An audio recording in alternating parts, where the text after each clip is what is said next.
me. In front of me is Realme 9i, and today I would like to show you how you can download and apply Apple Layout on this Android. Firstly, open Play Store, click on the search bar and type in iOS Launcher. After that, install this free app from this developer and select Open.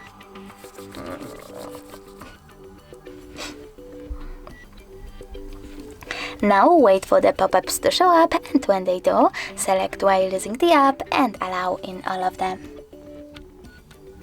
Then choose Home button, click on iOS Launcher, tap on Don't Ask Again, select iOS Launcher one more time and choose Got It.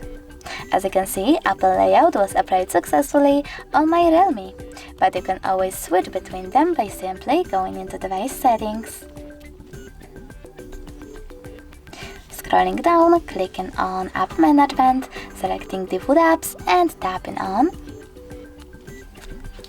Home app over here.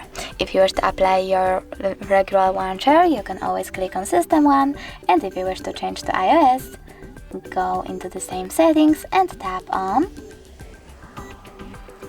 iOS. Thanks so much for watching. If you enjoyed this video, smash that like button, comment and definitely subscribe. Bye!